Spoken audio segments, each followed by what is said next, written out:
Salamullahi ta'ala alaikum warahmatullahi wabarakatuh. Marhaban bikum fil halqati sadisati min ajmalil qasas. Pada kesempatan kali ini saya bakalan ngebahas dan mengupas tuntas, gak terlalu detail, gak terlalu panjang lebar, biar teman-teman gak bosan juga dengerinnya. Yaitu cerita tentang Uzair. Teman-teman pasti pernah dengar di dalam Al-Quran, Uzair ibnullah, Uzair putra Allah. Emang beneran ya? Dia adalah anak Allah. Mari kita bahas kali ini. Let's go. يا من يرى ما في الضمير ويسمع أنت المعد لكل ما يتوقع يا من يرجى للشدائد كلها يا من إليه المشتكى والمفزع يا من خزائن رزقه في قول كن فإن الخير عندك أجمع. الحمد لله رب العالمين والصلاة والسلام على أشرف الأنبياء والمرسلين سيدنا ونبينا ومولانا محمد نبي القاسم الأمين وعلى آله وصحبه أجمعين. سبحانك لا علم لنا إلا ما علمتنا إنك أنت العليم الحكيم. أما بعد, sebelum kita masuk kepada pembahasan Uzair, mari kita masuk ke dalam firman Allah Subhanahu wa taala. Allah Azza wa Jalla berfirman, "Au kalladzi marra 'ala qaryatin wa hiya khawiyatun 'ala 'urushiha qala anna yuhyi hadhihi Allahu ba'da mautiha فأماته الله 100 عام ثم بعثه قال كم لبثت قال لبثت يوما أو بعض يوم قال بل لبثت 100 عام فانظر إلى طعامك وشرابك لم يتسنه وانظر إلى حمارك ولنجعلك آية للناس وانظر إلى العظام كيف ننشزها ثم نكسوها لحما فلما تبين له قال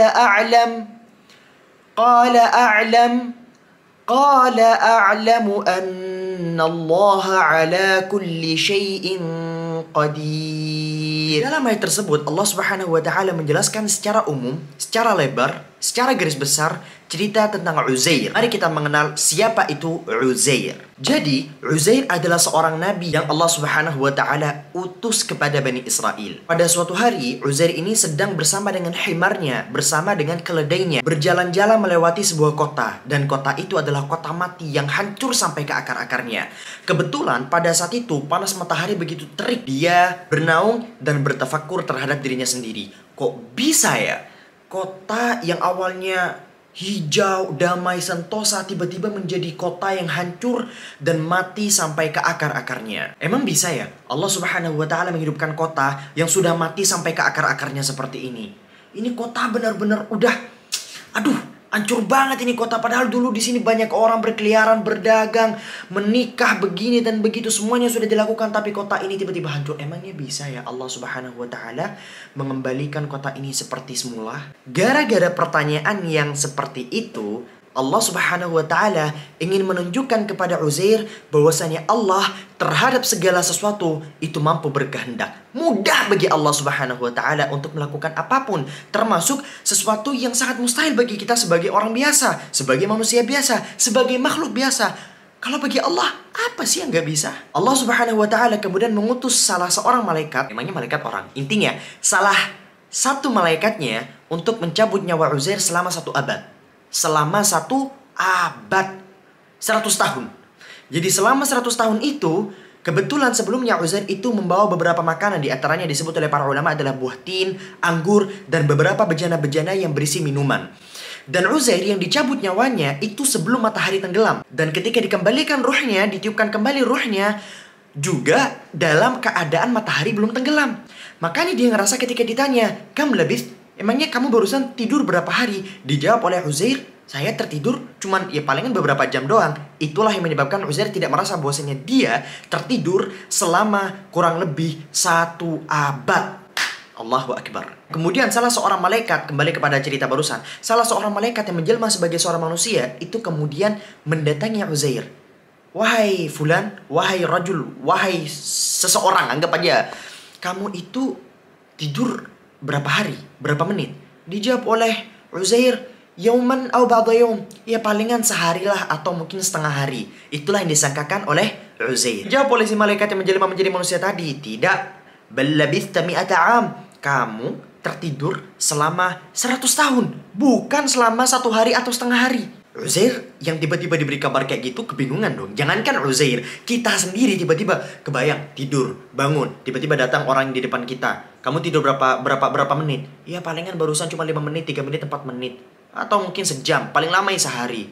Tapi orang itu bilang, enggak, kamu gak tidur sehari. Kamu tidur selama 100 tahun, selama 1 abad. Ya kaget. Oh, ini orang ngomong apa sih? Itulah yang terlintas di otak kita ketika ada orang yang tiba-tiba ngomong kayak gitu ke kita. Akhirnya dikatakan kepadanya, فانظر إلى طعامك وشرابك لم يتسنه وانظر إلى حمارك ولنجعلك آية للناس. Kemudian Uzair tadi itu kan bersama dengan keledainya. Keledainya ini tiba-tiba meninggal, membusuk dan hingga tersisa tulang belulangnya. Ya namanya juga 100 tahun kebayang. Tapi di hadapan Uzair sendiri, tulang belulang tadi itu tiba-tiba terangkai dengan sendirinya, kemudian membentuk daging dengan sendirinya, berdiri lagi dengan sendirinya, terus tiba-tiba jadi keledai kembali. Yang awalnya tulang belulang, tiba-tiba kayak tumbuh daging gitu dari tulang-tulangnya, kemudian menjadi keledai kembali. Siapa coba yang gak kaget dengan hal-hal semacam ini? Intinya keledai itu akhirnya terbangun. Jangankan untuk menghidupkan kota yang telah mati, kota yang telah hancur sampai ke akar-akarnya, keledai yang sudah mati, yang hanya tersisa tulang belulangnya, mungkin tulang belulangnya pun juga sudah rusak, bisa saja Allah Subhanahu wa Ta'ala bangkitkan kembali. Apalagi hanya sekitar kota mati, tinggal Allah kasih orang-orang. Intinya mudah banget bagi Allah Subhanahu wa Ta'ala untuk melakukan hal-hal semacam itu. Akhirnya Uzair ingin kembali ke rumahnya, dan dia melewati kota yang tadi itu telah mati. Tiba-tiba kotanya hidup kembali. Pepohonannya tiba-tiba hijau kembali. Orang-orangnya tiba-tiba berinteraksi semuanya. Intinya kota yang awalnya mati sampai ke akar-akarnya tiba-tiba dihidupkan. Sekali lagi Uzair terkejut dan menyesali pemikiran yang sebelumnya. Ya Allah, mudah sekali bagimu untuk menghidupkan kota yang telah mati seperti ini. Lalu Uzair dengan keadaan fisik yang masih muda, walaupun telah berlalu 100 tahun, dia akhirnya pergi ke rumahnya. Tiba-tiba semuanya berubah, dan dia menemukan seorang nenek-nenek buta itu sedang menyapu. Lagi nyapu. Terus akhirnya Uzair bertanya kepada si nenek buta tadi itu, di mana rumah Uzair? Di mana rumah Uzair? Sang nenek itu berkata, untuk apa kamu bertanya? Uzair telah menghilang sejak lama, sejak 100 tahun yang lalu, dan ini adalah rumahnya. Akhirnya dijawab oleh Uzair, akulah Uzair. Dijawab oleh sang nenek, tidak mungkin, Uzair ini telah menghilang sejak lama. Dia adalah pria yang saleh, yang begini, yang begitu, dan begini. Kebetulan saat Uzair sedang meninggalkan rumahnya tadi itu, Uzair masih berusia 24 tahun. Sedangkan pembantunya tadi itu, kebetulan si nenek tadi itu adalah pembantunya si Uzair. Dia adalah pembantunya si Uzair. Ditinggalkan oleh Uzair kira-kira usianya sekitar 20 tahun. Jadi perbedaan 4 tahunan lah. Sedangkan fisik Uzair ketika mendatangi rumahnya kembali dengan keberadaan pembantunya yang juga ada di situ sedang menyapu, otomatis dia telah berusia 120, sedangkan Uzair berusia 124 tahun. Wanita ini lantas akhirnya untuk membuktikan pernyataan si Uzair, akhirnya membawa Uzair ke halayak ramai, dan di sana ada anak Uzair. Uzair ini kebetulan punya putra, yang putranya itu pada saat itu sudah menjadi bapak-bapak ya, atau kakek-kakek lah istilahnya. Anak si Uzair kemudian berkata kepada Uzair, buktikan bahwasanya engkau memanglah ayahku. Buktikan bahwasanya engkau adalah Uzair. Ayahku, Uzair, memiliki tanda di bahunya. Buktikan tanda tersebut apakah benar-benar ada di bahumu. Dicek, ternyata ada. Dan akhirnya terbukti bahwasanya dia adalah Uzair dan tertidur selama 100 tahun. Akhirnya dia bercerita tentang apa yang menimpanya, bla bla bla, semua diceritakan. Kemudian Bani Israel pada saat itu benar-benar heboh luar biasa ketika mendengar si Uzair. Mereka menggebu-gebu mendatangi si Uzair. Wahai Uzair, apakah engkau masih menyimpan Taurat? Karena pada saat kota telah mati, kitab Taurat telah melebur, hilang entah kemana. Dan mereka menyangka bahwa Uzair ini masih memiliki lembaran-lembaran Taurat. Akhirnya mendatangi si Uzair, apakah engkau masih memiliki lembaran-lembaran Taurat? Akhirnya si Uzair berkata, ya aku punya.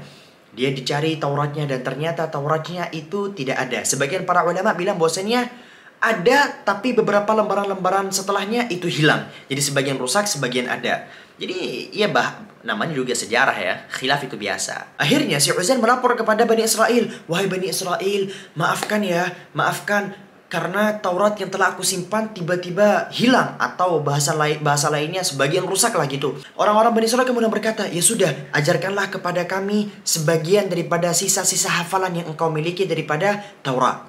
Dan pada saat itu Allah subhanahu wa ta'ala mengkaruniai Uzair hafalan Taurat 100%. Taurat yang tidak pernah dihafalkan oleh Uzair itu tiba-tiba hafal seketika. 100% isi Taurat ada di kepala Uzair. Dan inilah fitnah luar biasa yang menimpa Bani Israel. Kok bisa jadi fitnah? Mari kita bahas. Orang Yahudi pada saat itu ketika melihat Nabiullah Musa yang Allah subhanahu wa ta'ala turunkan Taurat kepadanya, Nabiullah Musa itu sistemnya bukan hafalan. Kalian jangan nganggap bahwasanya Injil, Taurat, Zabur dan sebagainya itu sama kayak Al-Quran. Al-Quran kita cari hafidh Quran, insya Allah jumlahnya jutaan, bahkan gak bisa dihitung berapa orang yang hafal Al-Quran di muka bumi ini. Tapi Taurat, Injil dihafalkan. Waduh, ini adalah hal yang luar biasa pada saat itu. Mereka mendengar cerita bahwasanya Musa ketika membacakan Taurat masih baca, masih megang lembaran-lembaran, sedangkan Uzair hafal. Untuk itulah mereka menganggap bahwasanya Uzair ini melebihi kedudukan Musa alaihi salatu wassalam. Mereka tiba-tiba berkata dengan perkataan yang sangat keji, Uzair ibnullah. Uzair adalah anaknya Tuhan, adalah anaknya Allah. Inilah perkataan yang sangat menyesatkan. Cuman gara-gara hafal tiba-tiba dianggap sebagai anak Tuhan. Ya Allah. Sebenarnya ceritanya kurang lebih kayak gitu. Gak terlalu ribet, gak terlalu simpel. Semoga teman-teman bisa mengambil ibrah, bisa mengambil kesimpulan, bisa mengambil hikmah daripada cerita ini. Jangan sampai akidah kalian tergadaikan. Sehebat apapun seseorang, yang paling hebat adalah Allah. Allah subhanahu wa ta'ala mampu menjadikan kita abu seketika. Allah subhanahu wa ta'ala mampu menjadikan kita apapun. Amrullahi bainal kafi wan nun. Perintah Allah hanyalah antara huruf kaf dan nun. Kun fayakun. Bahkan Allah subhanahu wa ta'ala gak usah berfirman kun, apapun yang Allah kehendaki pasti langsung terjadi. Itu hanyalah sebuah kiasan. Intinya apapun yang Allah kehendaki pasti langsung terjadi. Jadi jangan pernah sama sekali teman-teman meremehkan kekuatan Allah subhanahu wa ta'ala, karena Allah adalah zat yang mampu melakukan apapun yang ingin Dia kehendaki. Barakallahu fikum. Apabila kesalahan itu murni dari saya dan syaitan, apabila kebenaran itu adalah hak Allah. Subhanakallahumma bihamdika asyhadu an la ilaha illa anta astaghfiruka wa atubu ilaik. Wassalamualaikum warahmatullahi wabarakatuh. Sampai bertemu lagi di Ajmal Qasas episode 7.